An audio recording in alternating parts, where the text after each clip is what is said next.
Year 4. So today we're going to use our knowledge of all the paper cut outlines we've studied with Matisse, and we're going to start to create some patterns.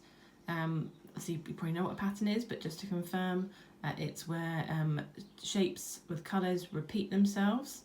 We're going to use these patterns in next lesson to create a patterned square to finish off the project.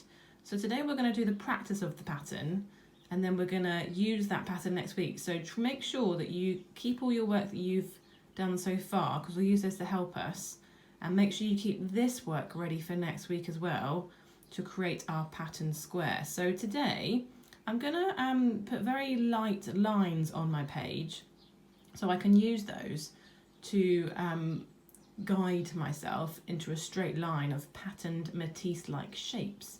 I'm going to use the work I've done in previous weeks as well to help me. Here is my work from last week, which was my artist copy of Matisse's work. And I've also got my natural outline. So make sure that you have these handy when we're doing these patterns, because these will help to inspire us. So for example, I could have a pattern that starts with a spider, then goes to a flower, then it goes to a leaf pattern, and then it repeats. So it goes spider, flower, leaf, spider, flower, leaf. Or I could do a leaf with a tulip and a different type of leaf to repeat that one. I've also, because we've got all the work online, I could also have a look back at those outline pages from the natural outlines lesson, which I think is lesson 8, I think, natural outlines. And I could use some different shapes for my patterns. So what I have done is I'm going to show you this current work now. So for this week's work, I have got Matisse patterns at the top as my title, which I will add colour to later. And then I've got 1, 2, 3, 4, 5 lines to practice 5 patterns. Now these lines, I'm going to put the pattern just above where the line is. It's kind of like a guide box. And so I'm going to have 1, 2, 3, 4, 5 patterns using my 5 guidelines. These guidelines are 5 centimetres apart, if that helps, because I wanted to try a range of patterns, and this is the best way I could think I could lay it out. So what I'm going to do now is I'm going to look at my work I've done before. I'm going to look back at the pages from natural outlines. I could even look at more of Matisse's work, and I'm going to create a pattern. So I'm going to start off with a pattern of 3 and then repeat it. I wouldn't go any more than a pattern of 4, because you won't be able to repeat the pattern using next week's lesson with our squares. I might even just do a pattern of 2.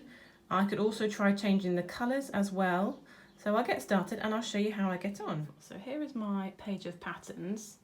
I'll just go in a bit closer. So we've got flower, spider, Matisse leaf, flower, spider, Matisse leaf. Now one thing to be aware of, this is what I found, is when you're repeating it, because we haven't got tracing paper like we would do at school, if you can see this leaf and this leaf and this leaf all similar, but they do change a bit. So what I'd recommend is always look at the first one you have drawn when you're doing your pattern. So to draw this leaf, I looked at that one, and to draw this leaf, I looked at that one again. Then you're always using the same object to draw, if that makes sense. If you have trace paper at home and you remember our trick of from the Printed City project to trace an image and then to flip it, you'd have to flip it backwards or redraw it on the other side, but to trace and transfer, you can do that. But I'm aware a lot of you probably don't have tracing paper at home, so I've done it as if you didn't have tracing paper, because I thought that would be fair. So again, just continue down. So I've done a pattern of 3, pattern of 2, pattern of 3. You can see this pattern here, the caterpillar's been cropped off. That's absolutely fine because I haven't got any space, but I wanted to try and show a bit more of the repeat in that line.